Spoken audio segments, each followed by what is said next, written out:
6월 22일 목요일 황장순 뉴스브리핑 시작하겠습니다. 어제 제가 뉴스브리핑에서 3월 6일인가 트럼프가 시진핑을 만나서 100일쯤 되니까 지금 이제 압박을 한다. 당시 트럼프는 100일까지 기회를 주겠다. 이렇게 말을 했는데요. 근데 제 유튜버 시청자께서 4월 6일이다 라고 교정을 해 오셨는데요. 예, 맞습니다. 제가 잘못 말했고요. 미국은 100일까지 기다려 보나마나 빤하니까 이제 중국과 별개로 북한에 대한 압박에 들어가고, 중국이 협조하지 않을 경우에는 북한과 거래하는 중국의 기업들에 대해서도 세컨더리 보이콧, 즉 이 북한과 거래하는 중국 기업 은행에 대해서도 미국이 제재를 가하겠다라고 나온 걸로 해석하면 되겠습니다. 되도록이면 정확하게 하려고 확인도 하고 하는데요. 뉴스 브리핑이 아직 열악한 상황에서 운영되고 있다 보니까 가끔 이런 문제가 나옵니다. 그럴 때마다 지적을 잘 해주셨으면 감사하게 받들겠습니다. 그리고 앞으로 이런 오차가 없도록 또 더 노력하겠습니다. 오늘 아침에 한 신문에 보면 보수 일간지에 존폐 기로에 선 보수의 브레인이다 해서 뉴라이트 학술지, 저는 남의 단체나 어떤 잡지에 대해서 구체적인 이름을 말하고 싶지는 않습니다. 무기한 휴관을 선언했고, 보수 성향의 경제연구소, 이것은 이미 알려진 부분이기 때문에 이야기를 하겠습니다. 자유경제운이 3분의 2가 퇴직하고 강도 높은 구조조정을 하고 있다라고 이야기를 했습니다. 보수 성향의 이 뉴라이트 잡지는 한 번 내는데 2천만원 드는데 책 팔아서는 600~700권 밖에 못 팔기 때문에 한 20%, 즉 400만원 정도밖에 해서 못해서 이제는 낼 수가 없다. 정경련에서 연 7~8천만원 정도를 후원했는데 최순실 게이트가 생기고 난 뒤에 지난해 여름부터 지원이 끊겼다. 이렇게 보도했습니다. 그리고 이 잡지 측에서는 그 잡지를 내는 단체는 사단법인입니다. 재정이 고갈된 것도 문제지만 개선 가능성이 없어서 내부 토의를 거쳐서 휴관을 결정했다라고 이야기를 했습니다. 98년에 창간호를 냈다 하고, 한때는 내노라 하는 보수 또 좌파에다가 보수로 전향한 사람들이 다 모여있고, 여기서 국회의원도 나오고, 과거에 주사파 하던 사람들이 전향을 해서 이쪽에 주로 참여하고, 그래서 보수의 이론적 재무장을 이야기하던 그런 조직이 이명박 박근혜 정부를 거치면서 자생력이 약화되었고, 탄핵 정국에 이은 새 정부 출범과 더불어서 무기한 휴관에 이르게 됐습니다. 자유경제원도 이 단체와 비슷한 처지인데요. 정경련으로부터 20억을 지원받았는데 지난해 여름부터 더 이상 예산 지원이 힘들다, 이렇게 통보를 받았다고 합니다. 그래서 국정교과서나 이런 이슈에 너무 발벗고 나서서 정치적 색깔이 지나치게 강해진다. 이 때문에 현 여건에서 왜 저런 단체를 지원하느냐고 문제 제기가 빗발쳤다. 그리고 정경련 또한 탄핵 사태를 거치면서 해운사가 대거 탈퇴하고 위기라서 예산 지원을 못하게 됐다고 합니다. 자유경제원은 원래 정경련 산하단체로 이렇게 설립되었다가 2000년 분리되었고, 그래서 지금 자유기업원으로 이름을 바꾸고 8월달부터 새 출발을 하겠다 하는데 15명이던 직원이 5명으로 줄고 그나마 무급으로 하고 있답니다. 폐간을 하는 이 보수 잡지 편집인은 시민단체 활동을 오래 해보니 부끄러운 일이지만 보수 세력은 시민단체에 대한 기부나 지원, 회원활동 같은 문화 자체가 아예 존재하지 않는 것 같아 라고 말을 했습니다. 자, 보수에는 기부하거나 이런 어떤 문화가 없다가 이렇게 말을 하는데요. 그건 뭐를 의미하겠습니까? 보수 세력들이 왜 좌파들은 기부부터 시작해서 좌파가 정권을 상실하더라도 자기들끼리 살아남는 틀을 오랫동안 연구하고 또 서로 도우면서 그것을 하고 있는데, 왜 보수는 그거를 못하느냐? 그렇다면 보수는 이 좌파에 비해서 한마디로 생존 기능 자체가 열악하고 대중의 자발적인 지지를 받지 못하는 조직인가? 라는 비판이 나올 수 있습니다. 지난번에 저는 거기에 동참 안 하고 반대했지만은 박근혜 전 대통령을 탄핵해서 구하자라고 할 때 그때 보니까 수십억이 이렇게 돈이 걷어지는 모양을 보고 보수도 그런 잠재력은 있다고 생각은 하고 있습니다. 다만 그 일처럼 이례적으로 끝나버리는 일에 열정이 모였다가 그 이후에 일이 잘 안 되었을 때 그것을 살려가는 부분이 부족했다라고 볼 수 있는 문제겠지요. 저는 이 보수의 지지층을 탓할 게 아니라 보수라고 자처하면서 한마디로 이 보수의 이론을 끌고 오거나 또 보수의 어떤 정치적인 역할, 한마디로 상층 보수의 권력과 관련된 일을 하는 사람과 그들 주변에 빌붙어서 살아가는 보수들의 형태에 문제가 있다고 보고 있습니다. 저를 포함해서 보수의 리더나 농객이라는 사람이나 지도자들, 저는 뭐 보수의 리더나 지도자라고 생각해 본 적이 없고 제 나름대로 생각하는 가치를 가지고 이 참다운 보수를 한번 만들어 보겠다고 생각하길래 보수에서 저를 욕하는 사람도 많습니다만은 꿋꿋이 제 갈 길을 가고 있는 사람일 뿐입니다. 자, 상층 보수와 보수 지지층 이 두 개로 나누어 보면 상층 보수라 하면 자유한국당, 바른정당 또 집권을 하게 되면 각종 행정부에 들어가고 청와대에 들어가고 공기업에 들어가고 공공기관에 들어가고 그리고 더 나아가서 이 보수 정당 근처에 있고 그러면서 한마디로 보수가 집권을 하면 직접적으로 자신에게 권력과 돈과 명예로 출세로 혜택이 돌아오는 사람들은 상층 보수라고 이야기할 수 있을 것 같고요. 보수 지지층이라고 하면 항상 보수적 시각을 가지고 뭐 다소 이 온도의 차이는 있겠지만은 보수가 계속 집권을 해 나가야 된다라는 가치관과 이념을 가지고 지지하는 사람들이라고 이렇게 볼 수 있을 겁니다. 그런데 우리나라의 보수라는 것이 뿌리가 한번 봅시다. 80년대 전두환 노태우 시대까지는 보수가 그때까지는 해방 이후에 한 번도 정권 교체가 사실상 안 됐습니다.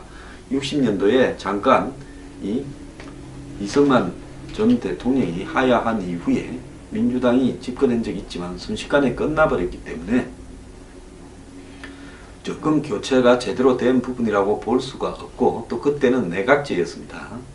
그렇다면 이 보수가 그 이후에 또 그 전에 쭉 집권을 해왔는데 이승만 대통령이나 박정희 대통령 그리고 또 그 이후에 군부 대통령 2명조차도 본인이 보수의 가치가 어떤 부분이다라고 신념이 있었다기보다는 한마디로 제가 생각을 할 때는 당시 국가를 세우고 또 좌우파 대결에서 이기고 또 북한의 남침을 막아내고 난 다음에는 미국과 더불어서 우리가 북한에 먹히지 않도록 노력하고 그 다음에 경제를 발전시키고 이런 가치들이 사실상 보수의 가치처럼 되었고 북한하고의 대결 국면이라는 측면에서 봤을 때는 반공 그리고 경제성장 이 두 개의 가치가 보수의 가치처럼 주어졌습니다.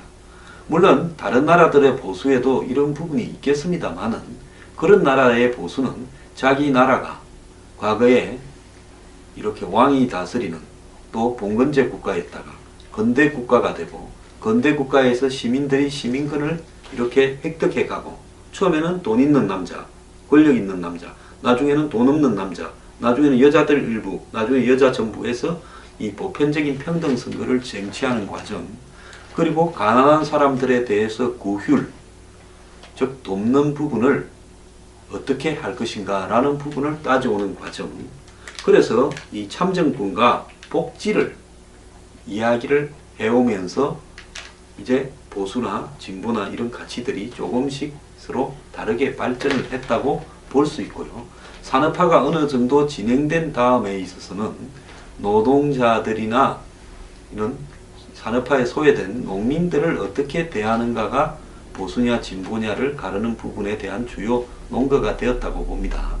그런데 러시아에서 레닌이 혁명에 성공한 이후부터 소련이 들어서고 그리고 공산화 국가들이 이렇게 생기기 시작하면서 그때부터 본격적으로 그런 부분에 대응하는 어떤 노력들이 있었지만은 그것은 이데올로기적 동서냉전이지 한국처럼 직접적으로 마주쳐서 대립하는 부분은 아니었기 때문에 실제로 유럽이나 미국에서 있었던 보수와 한국의 보수는 또 지역적인 특성이 한국이 더 강하게 반공이라는 부분으로 발현될 수밖에 없었다고 보고 있습니다.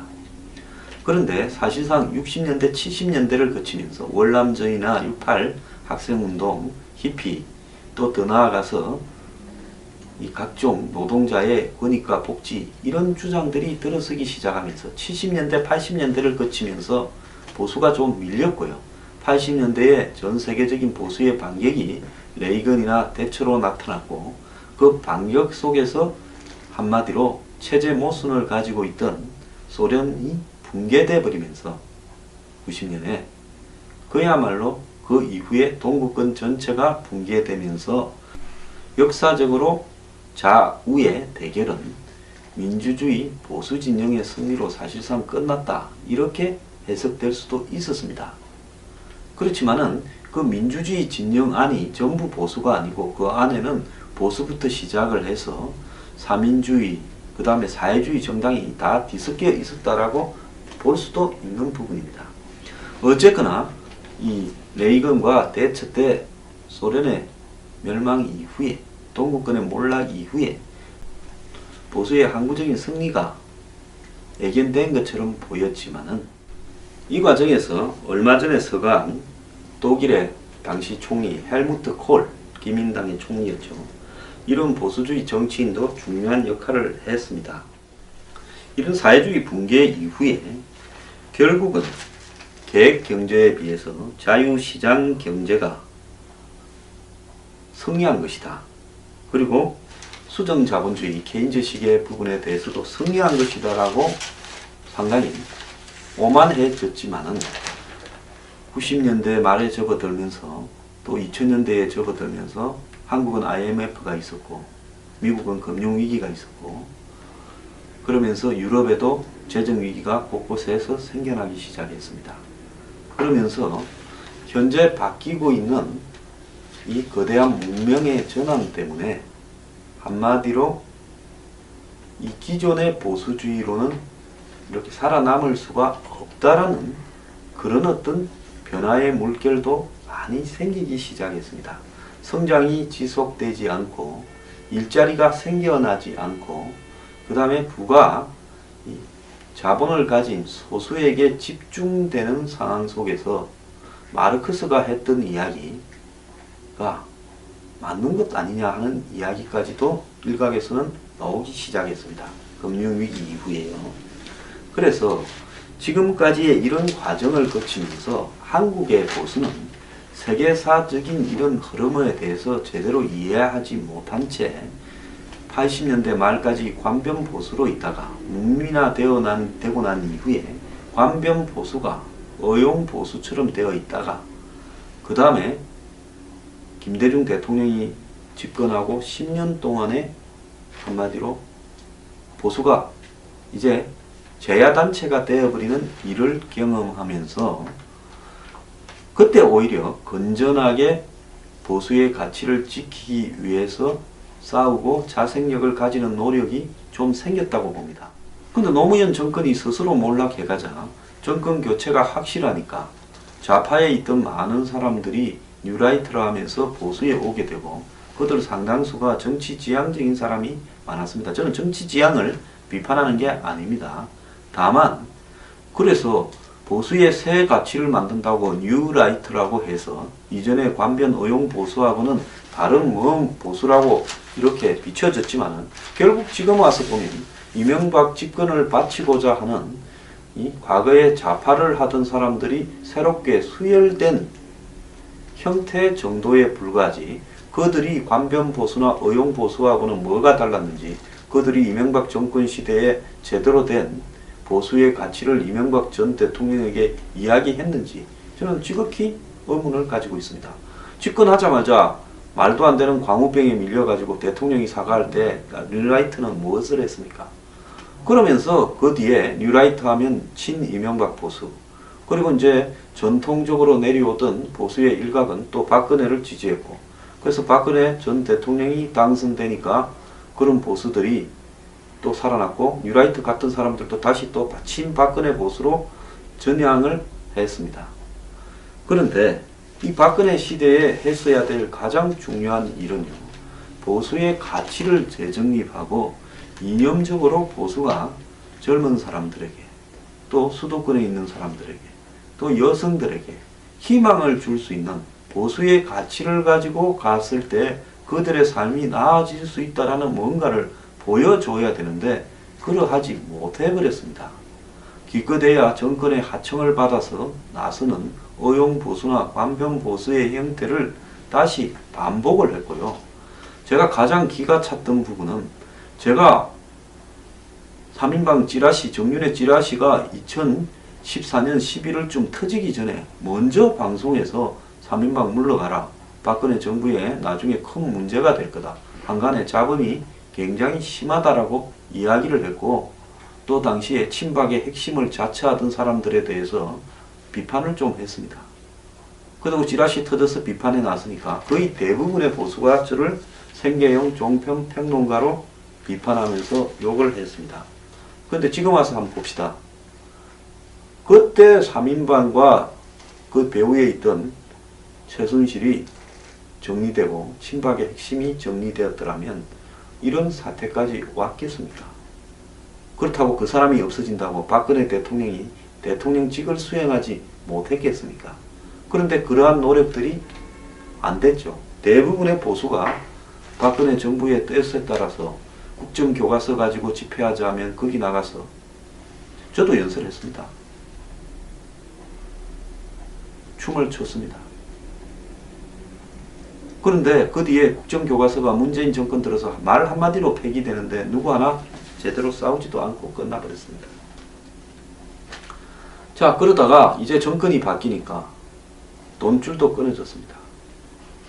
정권이 바뀌는 탄핵 과정에서 보수에 누가 돈을 받니 어쩌니부터 해서 별별 지저분한 이야기들이 공개되기도 했습니다.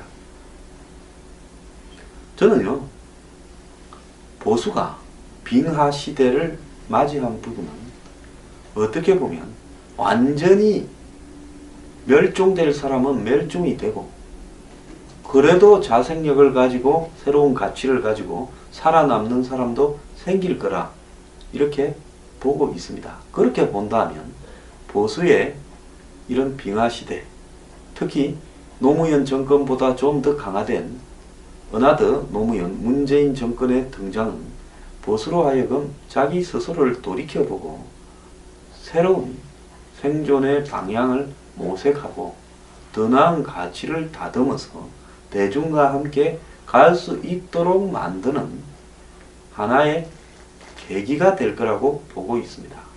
그렇기 때문에 이런 보수단체의 일부 몰락 이런 부분들은 관변, 의용, 기생보수의 한계일 수도 있다라고 보고 있고요. 물론 오늘 제가 언급되어진 단체가 꼭 그렇다고 이야기하는 것은 절대 아닙니다. 대체적으로 보수의 단체에 그런 성향들이 속성들이 있었고 그런 부분들은 이제 옥석을 가리면서 정리되어 가야 될 때라고 보고 있습니다. 대중에 대해서 무분별하게 선동하기보다 정말로 보수가 가야 될 옳은 가치를 참되게 이야기를 하고 이 시대에 갖춰져야 될 보수의 가치가 욕을 먹더라도 기존의 보수는 잘못된 것이다 라고 이야기를 하고 새로운 보수의 가치는 이렇게 변해가야 된다라고 이야기를 할 수 있어야 된다고 봅니다. 근데 우리 보수 진영에서는 대체적으로 쏠려가는 그런 분위기에서 아닌 이야기를 하면 욕을 합니다만 그런 부분에 뉴스 브리핑이나 저는 개의치 않고 할 말을 하고 이렇게 꿋꿋하게 가겠습니다. 저는 이런 빙하 시기가 올 거라고 보고 뉴스 브리핑을 하면서 처음에는 제가 자원을 이렇게 내서 또 그 이후에는 대중의 힘을 바탕으로 뉴스 브리핑을 끌고 가겠다. 그래서 이 뉴스 브리핑은 회원을 모집해서 정당 형태처럼 만들어서 끌고 가고자 하는 부분입니다. 이것이 보수도 그야말로 시민들의 참여로 성공할 수 있다라는 것을 보여주는 그런 계기가 될 거라고 저는 확신을 하고요. 그래서 오늘도 열심히 뉴스 브리핑을 하고 있습니다. 보수 멸종의 시대에 보수가 살아남는 것 그 자체가 제가 볼 때는 올바른 보수로 가기 위한 과정일 수도 있다. 오늘날의 이 고통과 고난이 일부 보수에게는 멸종의 위기겠지만 정말로 참된 보수가 가려지는 또 다른 계기가 될 수도 있다. 저는 그렇게 생각합니다. 그러지 않았으면 보수가 썩어 문드러져서 솔직히 말하면 국민에게 영원히 대출될 수도 있었다고 생각합니다.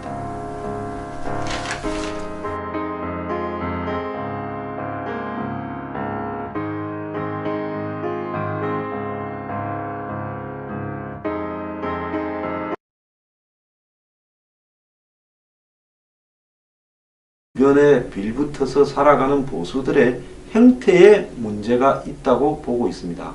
저를 포함해서 보수의 리더나 농객이라는 사람이나 지도자들, 저는 뭐 보수의 리더나 지도자라고 생각해 본 적이 없고 제 나름대로 생각하는 가치를 가지고 이 참다운 보수를 한번 만들어 보겠다고 생각하길래 보수에서 저를 욕하는 사람도 많습니다만은 꿋꿋이 제 갈 길을 가고 있는 사람일 뿐입니다. 자, 상층 보수와 보수 지지층 이 두 개로 나누어 보면 상층 보수라 하면 자유한국당, 바른정당 또 집권을 하게 되면 각종 행정부에 들어가고 청와대에 들어가고 공기업에 들어가고 공공기관에 들어가고 그리고 더 나아가서 이 보수정당 근처에 있고 그러면서 한마디로 보수가 집권을 하면 직접적으로 자신에게 권력과 돈과 명예로 출세로 혜택이 돌아오는 사람들은 상층 보수라고 이야기할 수 있을 것 같고요. 보수 지지층이라고 하면 항상 보수적 시각을 가지고 뭐 다소 이 온도의 차이는 있겠지만은 보수가 계속 집권을 해 나가야 된다라는 가치관과 이념을 가지고 지지하는 사람들이라고 이렇게 볼 수 있을 겁니다. 그런데 우리나라의 보수라는 것이 뿌리가 한번 봅시다. 80년대 전두환 노태우 시대까지는 보수가 그때까지는 해방 이후에 한 번도 정권 교체가 사실상 안 됐습니다. 60년도에 오늘 아침에 한 신문에 보면 보수 일간지에 존폐 기로에 선 보수의 브레인이다 해서 뉴라이트 학술지 저는 뭐 남의 단체나 어떤 잡지에 대해서 구체적인 이름을 말하고 싶지는 않습니다. 무기한 휴관을 선언했고 보수 성향의 경제연구소 뭐 이것은 이미 알려진 부분이기 때문에 이야기를 하겠습니다. 자유경제운이 3분의 2가 퇴직하고 강도 높은 구조조정을 하고 있다라고 이야기를 했습니다. 보수 성향의 이 뉴라이트 잡지는 한 번 내는데 2천만원 드는데 책 팔아서는 600~700건밖에 못 팔기 때문에 한 20% 즉 400만원 정도밖에 해서 못해서 이제는 낼 수가 없다. 정경련에서 연 7~8천만원 정도를 후원했는데 최순실 게이트가 생기고 난 뒤에 지난해 여름부터 지원이 끊겼다. 이렇게 보도했습니다. 그리고 이 잡지 측에서는 그 잡지를 내는 단체는 사단법인입니다. 재정이 고갈된 것도 문제지만 개선 가능성이 없어서 내부 토의를 거쳐서 휴관을 결정했다라고 이야기를 했습니다.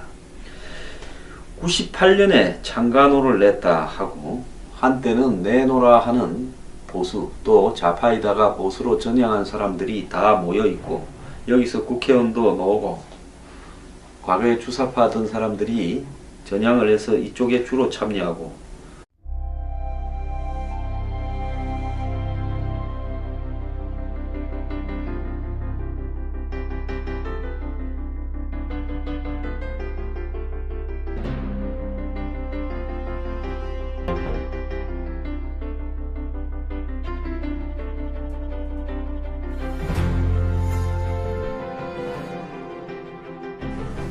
6월 22일 목요일 황장순 뉴스 브리핑 시작하겠습니다. 어제 제가 뉴스 브리핑에서 3월 6일인가 트럼프가 시진핑을 만나서 100일쯤 되니까 지금 이제 압박을 한다. 당시 트럼프는 100일까지 기회를 주겠다. 이렇게 말을 했는데요. 근데 제 유튜버 시청자께서 4월 6일이다 라고 교정을 해 오셨는데요. 예, 맞습니다. 제가 잘못 말했고요. 미국은 100일까지 기다려 보나 마나 빤하니까 이제 중국과 별개로 북한에 대한 압박에 들어가고, 중국이 협조하지 않을 경우에는 북한과 거래하는 중국의 기업들에 대해서도 세컨더리 보이콧, 즉 이 북한과 거래하는 중국 기업 은행에 대해서도 미국이 제재를 가하겠다라고 나온 걸로 해석하면 되겠습니다. 되도록이면 정확하게 하려고 확인도 하고 하는데요. 뉴스 브리핑이 아직 열악한 상황에서 운영되고 있다 보니까 가끔 이런 문제가 나옵니다. 그럴 때마다 지적을 잘 해주셨으면 감사하게 받들겠습니다. 그리고 앞으로 이런 오차가 없도록 더 노력하겠습니다. 그래서 보수의 이론적 재무장을 이야기하던 그런 조직이 이명박 박근혜 정부를 거치면서 자생력이 약화되었고, 탄핵 정국에 이은 새 정부 출범과 더불어서 무기한 휴관에 이르게 됐습니다. 자유경제원도 이 단체와 비슷한 처지인데요. 정경련으로부터 20억을 지원받았는데 지난해 여름부터 더 이상 예산 지원이 힘들다, 이렇게 통보를 받았다고 합니다. 그래서 국정교과서나 이런 이슈에 너무 발벗고 나서서 정치적 색깔이 지나치게 강해진다. 이 때문에 현 여건에서 왜 저런 단체를 지원하느냐고 문제 제기가 빗발쳤다. 그리고 정경련 또한 탄핵 사태를 거치면서 해운사가 대거 탈퇴하고 위기라서 예산 지원을 못하게 됐다고 합니다. 자유경제원은 원래 정경련 산하단체로 이렇게 설립되었다가 2000년 분리되었고, 그래서 지금 자유기업원으로 이름을 바꾸고 8월달부터 새 출발을 하겠다 하는데 15명이던 직원이 5명으로 줄고 그나마 무급으로 하고 있답니다. 폐간을 하는 이 보수 잡지 편집인은 시민단체 활동을 오래 해보니 부끄러운 일이지만 보수 세력은 시민단체에 대한 기부나 지원, 회원활동 같은 문화 자체가 아예 존재하지 않는 것 같아 라고 말을 했습니다. 자, 보수에는 기부하거나 이런 어떤 문화가 없다가 이렇게 말을 하는데요. 그건 뭐를 의미하겠습니까? 보수 세력들이 왜 좌파들은 기부부터 시작해서 좌파가 정권을 상실하더라도 자기들끼리 살아남는 틀을 오랫동안 연구하고 또 서로 도우면서 그것을 하고 있는데 왜 보수는 그거를 못하느냐? 그렇다면 보수는 이 좌파에 비해서 한마디로 생존 기능 자체가 열악하고 대중의 자발적인 지지를 받지 못하는 조직인가 라는 비판이 나올 수 있습니다.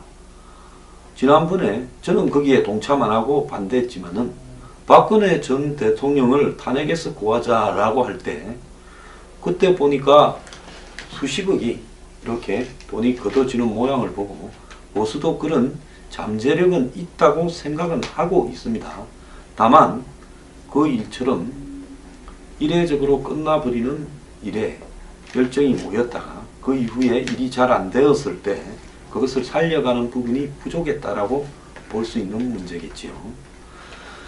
저는 이 보수의 지지층을 탓할 게 아니라 보수라고 자처하면서 한마디로 이 보수의 이론을 끌고 오거나 또 보수의 어떤 정치적인 역할, 한마디로 상층 보수의 권력과 관련된 일을 하는 사람과 그들 주